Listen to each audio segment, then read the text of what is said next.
Olá, bem-vindo a mais uma aula. Hoje vamos tratar sobre alguns aspectos relacionados à morfologia das fanerógamas. Vamos dar continuidade ao estudo dos nossos organismos fotossintetizantes no tocante às estruturas vegetativas que constituem essas espécies. Bom, hoje nós vamos tratar especificamente das folhas e, para iniciar, eu quero deixar duas perguntas, já para quebrar o gelo, já para a gente fazer um tipo de provocação. Toda folha é verde?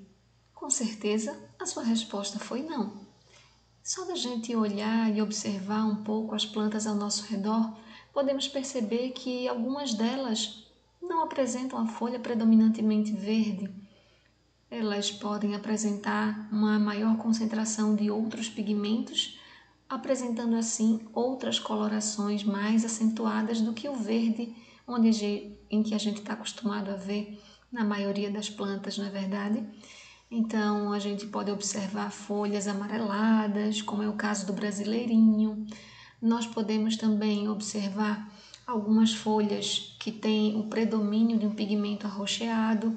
E aí a gente vai observando já que a questão em voga vai ser a concentração, a quantidade de pigmento presente em cada uma das espécies nas suas folhas.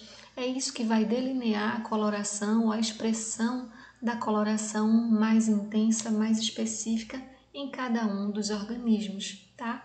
Então, nem toda folha ela é totalmente verde, mas isso não significa que ela não tenha o pigmento que é responsável pela expressão da cor verde, que é a clorofila, tá? Isso significa que essa planta ela pode ter sim o predomínio de outros pigmentos que estão relacionados a outros comprimentos de onda, tá? E por isso que elas vão se expressar com uma cor diferenciada. E a segunda pergunta, tudo que é verde é folha? Qual vai ser a sua resposta com base naquilo que a gente já tem estudado nas aulas anteriores, quando falamos, por exemplo, sobre os caules? Acho que você se lembra, por exemplo, do cladódio, do filocládio, da haste. Sim, eles são caules verdes, são caules fotossintetizantes, são caules que vão associar ou mesmo ser responsáveis pela principal função desses órgãos vegetativos, que são as folhas, não é verdade? Então, nem tudo que é verde é folha. Bom, a origem das folhas, ou melhor, a definição das folhas, a gente poderia dizer que trata-se de um apêndice lateral caulinar. E esse apêndice lateral caulinar, ele tem origem através de um desenvolvimento exógeno, ou seja, ele não está ligado diretamente ao embrião que está lá contido no interior da semente. Lembra que o embrião, como a gente observou na aula de raiz e na aula de caule, ele tem dois eixos, que são as suas extremidades, que a gente chama até de eixo hipocótilo radicular. Um eixo mais basal, que é o eixo radicular, que vai dar origem ao sistema radicular, e o eixo apical, superior, que vai dar origem então ao sistema caulinar, tá? Ou seja, a parte aérea do vegetal na maioria das vezes. Então, as folhas, por serem apêndices laterais, elas não têm um desenvolvimento ou uma origem, a partir do embrião que estava lá armazenado na semente, mas ela tem, então, origem a partir de um desenvolvimento exógeno, ou seja, ela emerge de uma área específica apresentada no caule que a gente chama de nó. Lembra, a gente também falou na aula de caule que o nó é uma região de intensa atividade meristemática, onde as células elas estão em contínuo processo de divisão celular.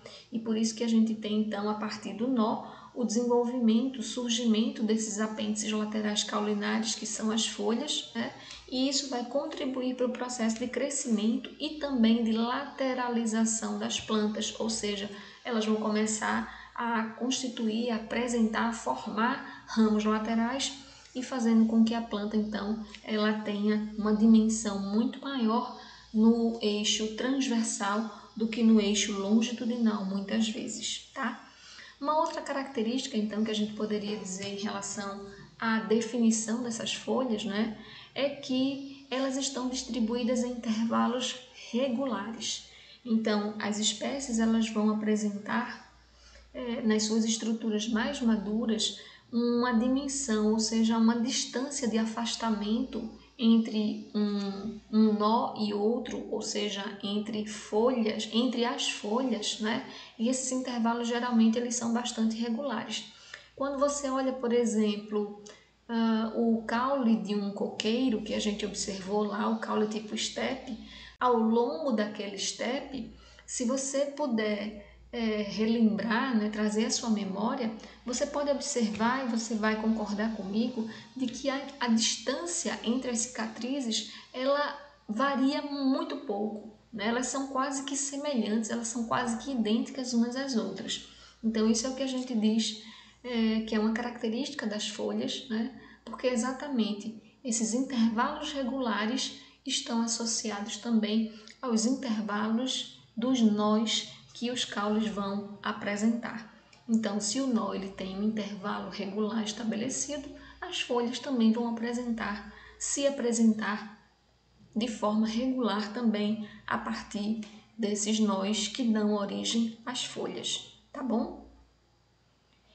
Bom, quando a gente fala de origem, a gente pode destacar que as folhas têm dois tipos possíveis de origem. A primeira delas é a origem embrionária e a segunda é a origem não embrionária. Assim como a gente comentou também nas aulas anteriores de raiz e caule, o que seria uma folha de origem embrionária? É a folha que vai estar sendo originada a partir do cotilédone, ou seja, o caule quando emerge, ele vai ser sensibilizado pela luz e a partir da sensibilização pela luz, utilizando as reservas contidas nos cotilédones da semente ou no cotilédone da semente, ele vai começar a emitir, né, essa parte da folha, essa lateralização, esse apêndice lateral que são as folhas, as primeiras folhas chamadas de folhas cotiledonares. Essas primeiras folhas cotiledonares são chamadas então de plúmulas, né? E elas são originadas então pela gema apical caulinar, tá? Observa-se depois, né, que o vegetal ele vai dar continuidade ao seu processo de crescimento. Outros pares de folhas ou outras folhas, né, eles vão se originar a partir de novos nós que a planta vai apresentar. E aí esses novos nós eles poderão também dar origem a folhas, né, de gemas axilares, tá?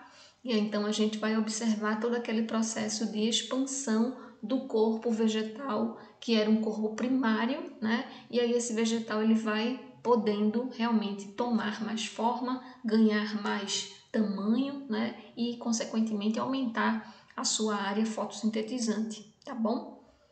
E as plantas que vão apresentar folhas com origem não embrionária. A gente tem aqui como exemplo, vocês já devem conhecer essa plantinha aqui, ela é chamada de fortuna. E essas folhas aqui, né, elas são folhas de origem não embrionária. Você pode observar que já existe aqui uma folha adulta e na porção terminal, na margem dessas folhas adultas, vão existir gemas também, gemas foliares.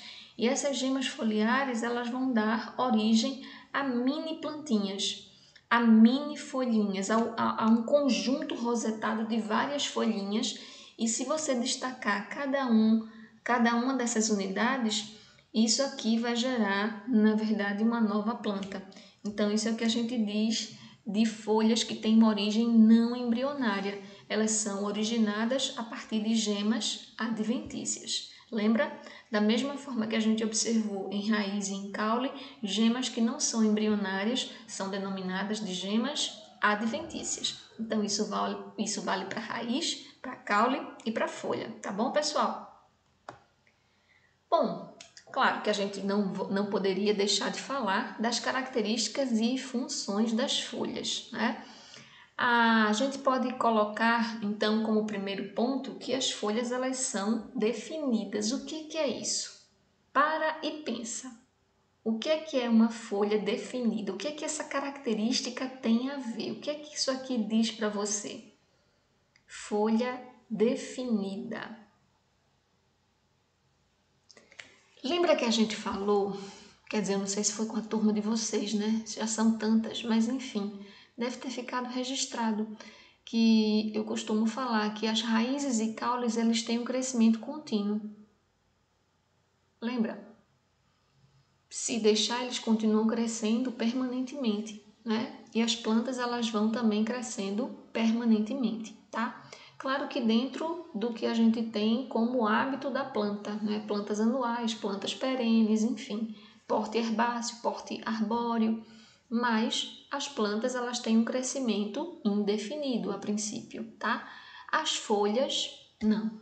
As folhas têm um crescimento definido, ou seja, quando ela atinge o tamanho padrão, o tamanho estabelecido da sua espécie, ela cessa o seu crescimento.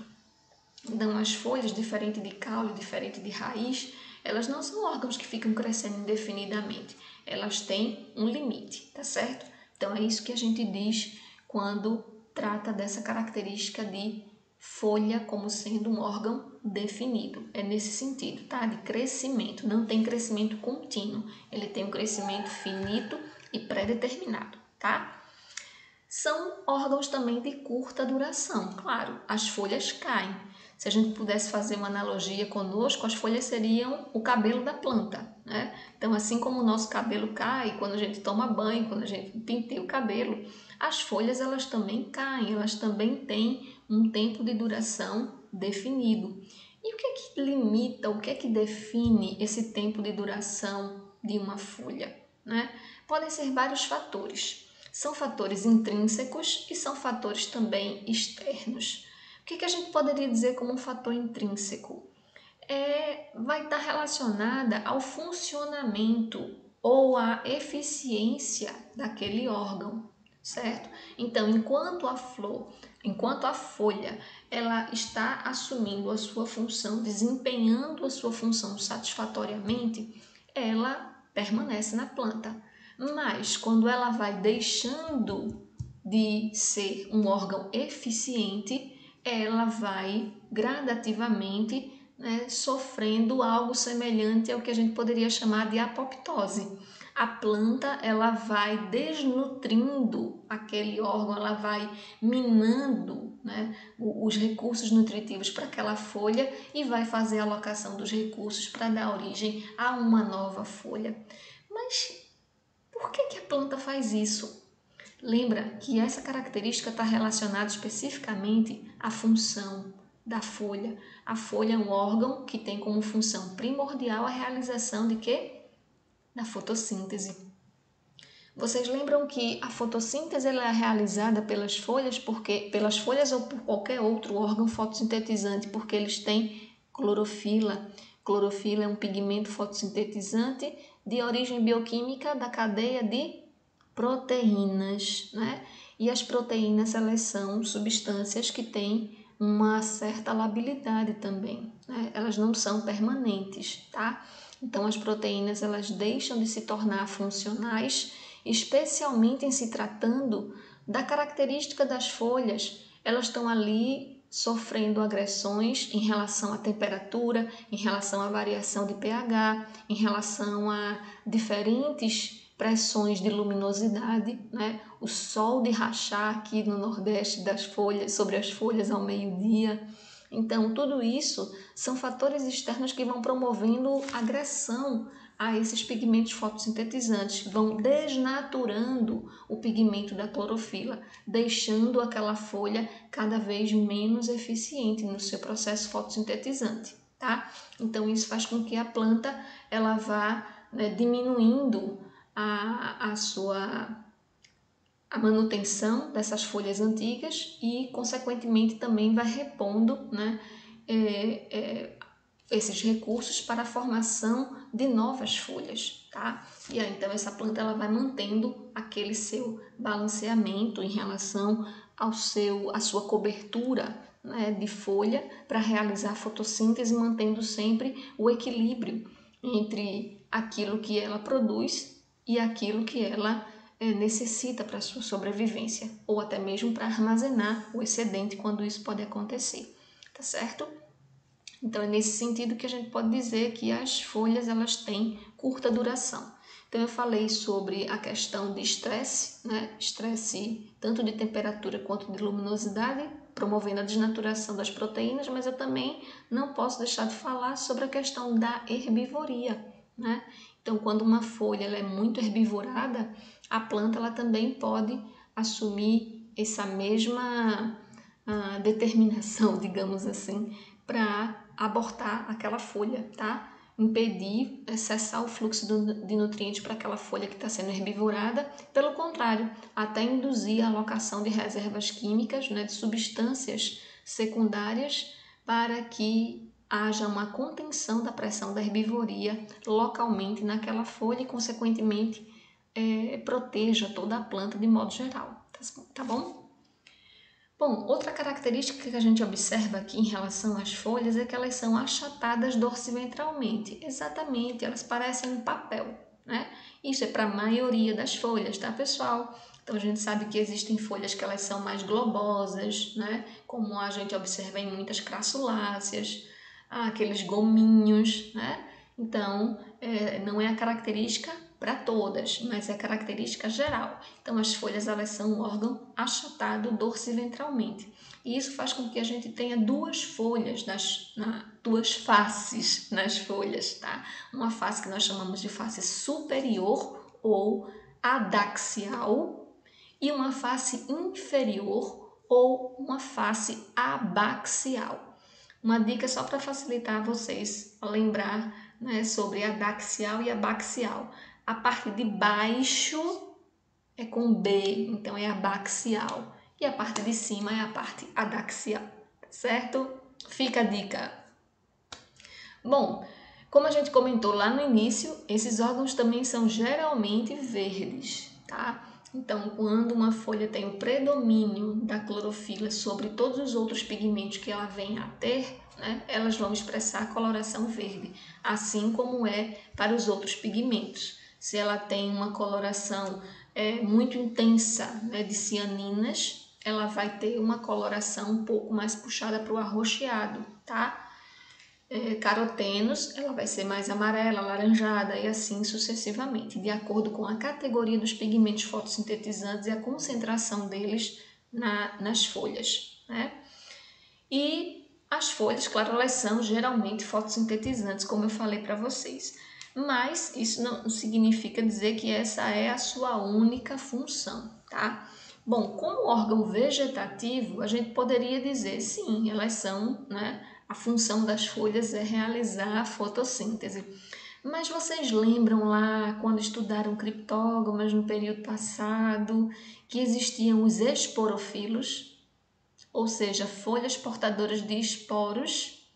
Então, lá naquelas plantas, a gente também já tinha uma função diferenciada dessas folhas. Essas folhas, elas também tinham uma função de portar os esporos. E os esporos eram o quê? Eram as unidades reprodutivas, né, que eram capazes de perpetuar, né, de multiplicar lá o número de indivíduos de uma determinada população, tá certo?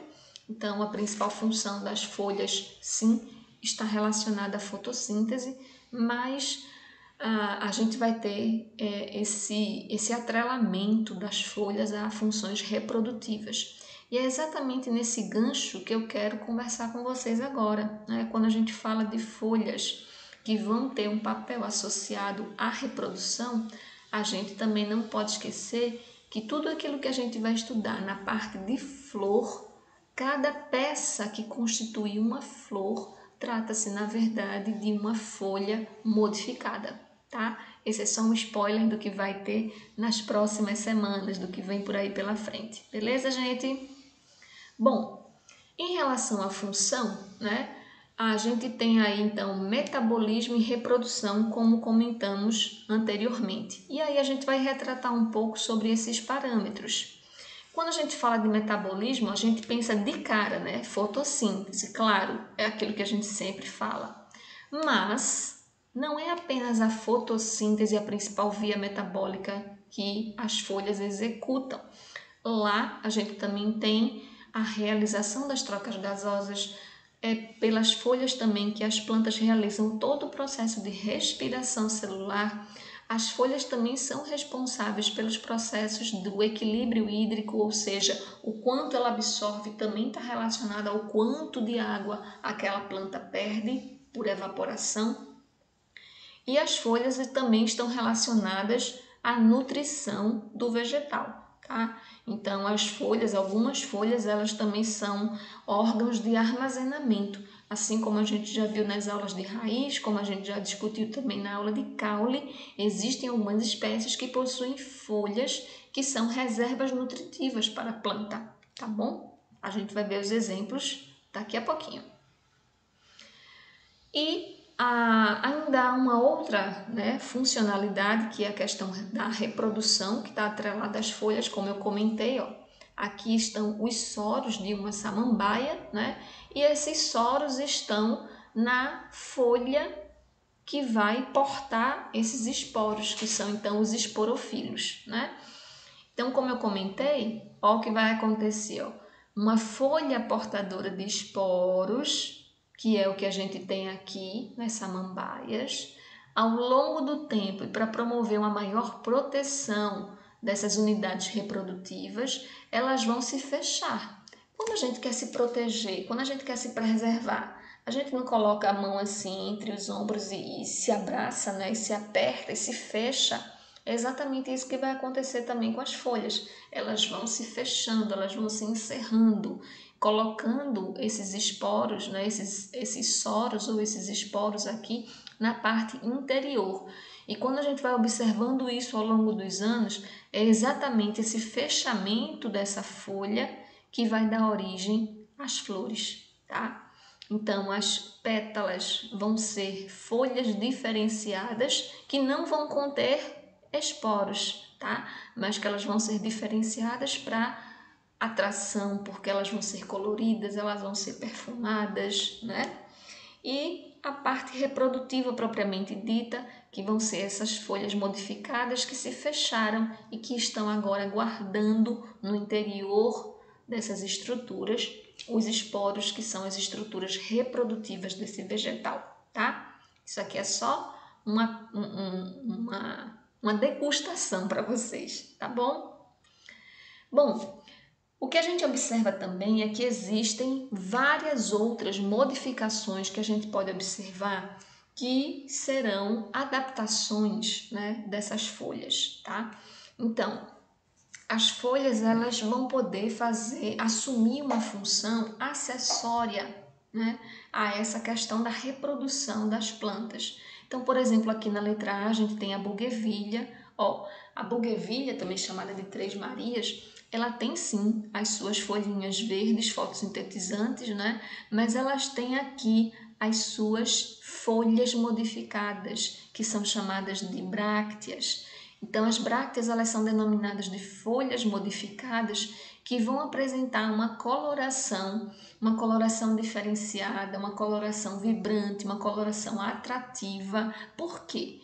Porque as flores propriamente ditas, elas são muito piquititicas, elas são quase que invisíveis, elas não são chamativas. Então, para alertar, para sinalizar ao animal, de longe, para ter uma visão de longo alcance, as brácteas, elas vão ajudar muito nessas espécies que têm essa característica nas suas flores, de serem diminutas.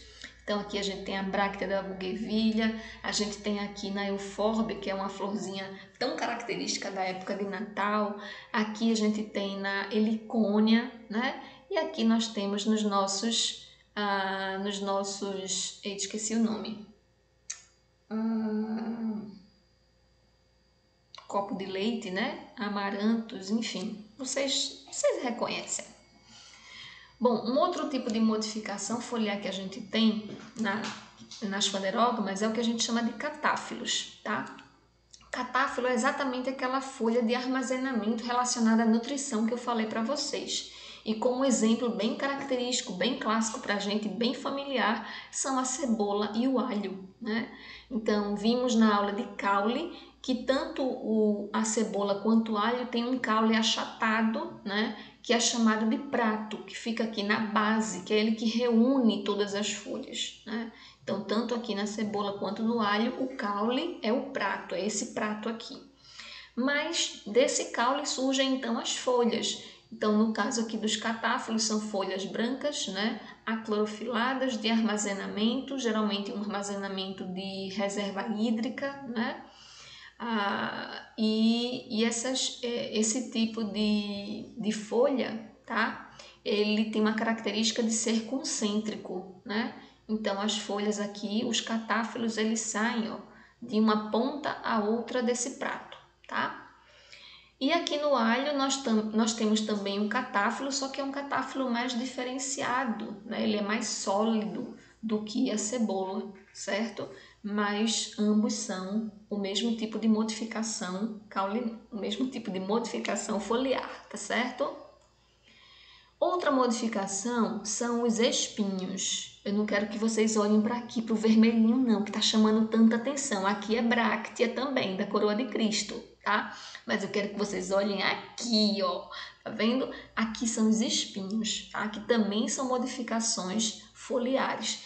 Não estou falando de acúleo. O acúleo é aquela estrutura, é um apêndice epidérmico que é muito característico da roseira, né? Que a gente destaca muito facilmente. Aquilo ali não é uma folha modificada. Vocês devem ter visto já na parte de anatomia, né? Que o acúleo ele é um apêndice epidérmico, tá? Ele é um apêndice, é uma expansão da epiderme que tem a função de proteção. Aqui não. Aqui é uma folha mesmo que se modificou e se transformou num espinho. Então, ao invés da planta ter folha, folha, folha, folha, folha, ela tem folha somente numa parte e aqui ela tem, ó, é espinho mesmo, tá? Assim como a gente observa nas cactáceas, né? As cactáceas, aqueles espinhos, são as folhas modificadas. Ok, pessoal? Outra modificação foliar que a gente vai encontrar são os tricomas, né? Que é o que vocês adoram chamar de pelinho da planta. Mas planta não tem pelo, quem tem pelo é mamífero, certo? Então não vamos dizer que planta tem pelo, tá bom? Planta tem tricoma. E aí a gente vai observar que existem os dois tipos de tricomas, vocês também devem ter visto isso na parte de tecido glandular, lá na parte de anatomia, né? Mas aqui eu quero trazer só a ilustração para vocês, ó. Aqui é o tomate. O tomate ainda está verde, né? Então, um fruto não maduro é muito comum a gente encontrar em determinadas famílias uma quantidade muito grande desses tricomas, esses tricomas tectores, esses tricomas mais pilosos, que é para justamente o quê? Tornar esse fruto mais impalatável, né? E tornar esse fruto mais adstringente e ele não ser comido, ele não ser predado antes do tempo. Porque tem bicho que é astuto, né? Tem bicho que vai lá e come o negócio verde mesmo. Então, o tricoma ele é mais uma modificação que está relacionada a um processo de adaptação ou de melhora de uma condição de dispersão, né? E favorecimento da dispersão das sementes no momento certo para a planta, tá bom? Aqui no outro lado, a gente tem aqui os nossos tricomas glandulares. E aí a gente vai observar, né, dependendo da espécie em si, aqui a gente tem uma plantinha insetívora. Por favor, também não digam que a planta é carnívora, tá? A planta não come carne. Planta é insetívora. Ela vai digerir o inseto para ter absorção de quê? Especialmente de nitrogênio, né, fosfato e outros sais minerais, tá bom? Mas planta não é carnívora, planta é insetívora, tá?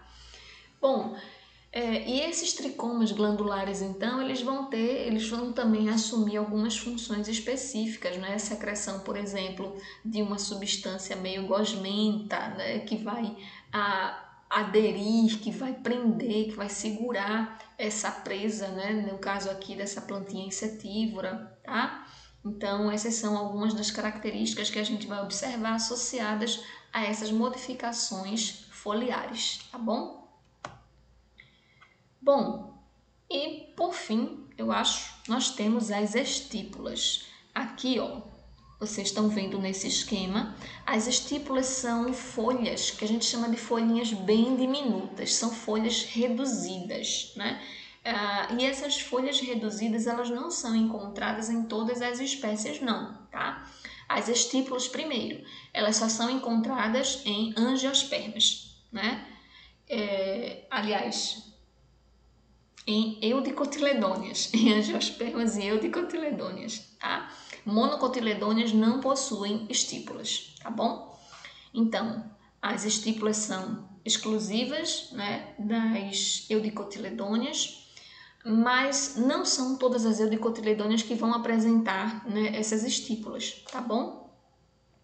O que a gente também vai poder dizer dessas estípulas é que para algumas famílias elas são consideradas como uma característica taxonômica, como a gente vê aqui do lado. Ó, isso daqui é uma estrutura da planta que, como tem um esquema aqui, ó, é denominada de pecíolo, tá? Então, o pecíolo é como se fosse o pezinho da planta, tá bom? Então, aqui é o pecíolo de uma planta, aqui é o pecíolo de uma folha, aqui é o pecíolo de outra folha e aqui eu tenho uma estípula e outra estípula. As estípulas sempre vão estar localizadas, vão estar emergindo também da gema, do nó, tá? Assim como as folhas emergem do nó, as estípulas também emergem do nó. E aí você vai ver, ó, que eu tenho um par de estípulas entre os pecíolos, tá? Isso aqui a gente chama de estípulas interpeciolares. Então, a presença de estípulas interpeciolares é uma característica da família Rubiácea. É um fator taxonômico para que você no campo, né, mesmo lá não tendo flor nenhuma na planta que te ajude na identificação, mas se você encontrar aqui essas estípulas interpeciolares, você já pode dizer que aquela planta é da família Rubiácea. Quem é da família Rubiácea, meu Deus? É a família do cafezinho, né? É a família da mussainda, que é uma planta ornamental também muito bonita, que tem brácteas muito vistosas também, tá? A gente vai vendo outros exemplos e vocês vão ver com maiores detalhes também na parte de sistemática. Bom, temos mais uma modificação foliar. Eu acho que essa é a última, sim. São as gavinhas. A gente tem gavinha caulinar, né, que é quando o caule mesmo ele se transforma nessa estrutura que facilita a sustentação do vegetal para que a planta ela possa ramar e que ela possa crescer e alcançar maiores alturas e um local, né, que ela possa estar em contato mais direto com a luz do sol para facilitar o seu processo de fotossíntese, enfim, é muito comum nas lianas, né, nas plantas trepadeiras. Mas a gente também tem o surgimento de gavinhas que são folhas. Perdão. E essas gavinhas, como é que a gente vai saber que é uma gavinha foliar?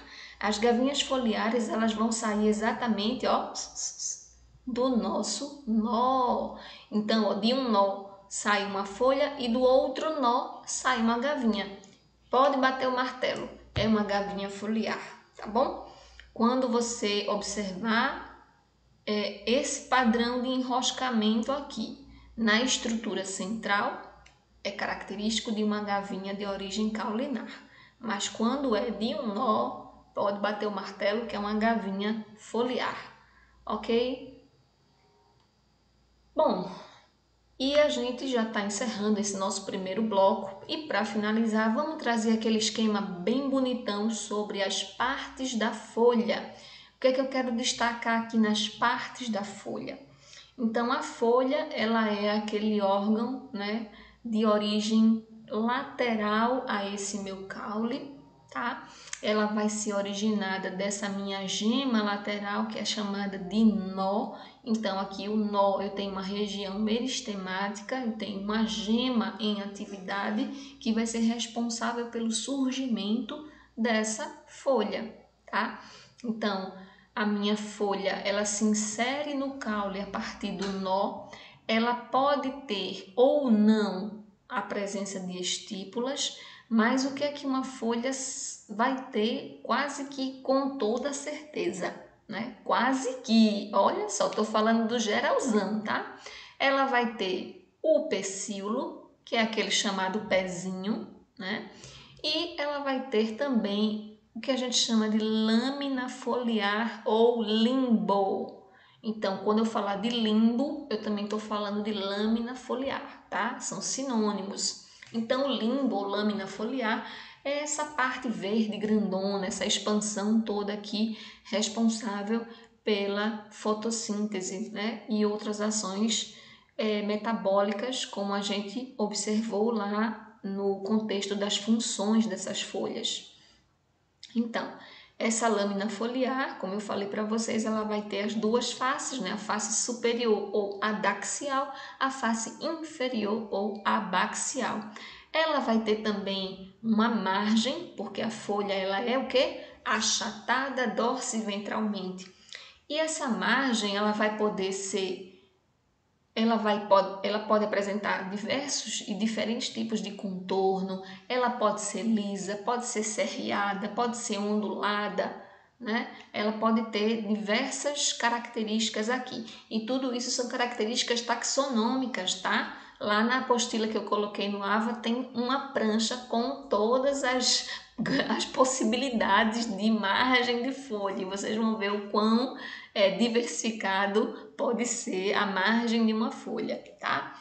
E a gente vai observar também, né, a projeção do sistema vascular que corre no caule, ela também vai se ramificando a partir da gema, a partir do nó. O pecíolo, ele é essa parte que vai conter basicamente uma grande concentração desses feixes de condução, desse feixe vascular, dos tecidos vasculares, e que aqui esses feixes vasculares do pecíolo, quando chegar na região da lâmina foliar, eles vão se expandir, eles vão formar uma intrincada rede de vasos de condução. Então, essa intrincada rede de vasos de condução, a gente tem aqui essa parte central, que é chamada de nervura central, é aquela que é originada diretamente aqui do pecíolo, tá? E nós vamos ter aqui nervuras secundárias, nervuras terciárias, quaternárias e por aí vai sucessivamente, tá bom? Então, no limbo, a gente também vai ter um conjunto de nervuras que são os vasos de condução das plantas, ok? Nas monocotiledôneas, a gente vai encontrar uma peculiaridade. Aqui eu tinha comentado que as estípulas elas são exclusivas de eudicotiledôneas, mas não aparecem em todas, tá? Mas as monocotiledôneas vão apresentar uma estrutura que é peculiar, é característica somente delas, que são as bainhas. Então, a bainha é como se fosse uma projeção, é como se fosse um limbo que envolve o caule. Isso daqui é o caule da monocotiledônea, é um colmo, certo? Aqui é um bambuzinho. E esse caule aqui, esse colmo, ele está sendo envolvido, né, por essa expansão da folha, tá? E aí ela praticamente abraça todo o caule. Esse abraçar, ele vai ter determinadas variações de espécie para espécie.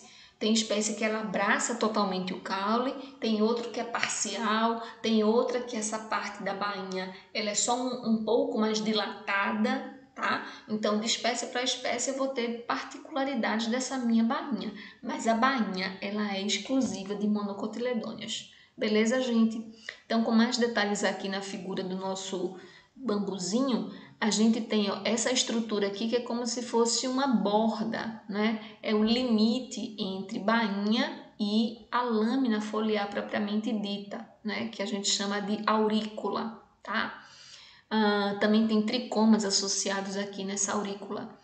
E outra coisa que eu quero destacar aqui, que a seta ficou bem em cima da imagem, é isso que eu estou vendo, é o que nós chamamos de lígula, né? Lígula vai ser uma estrutura bem reduzida, né?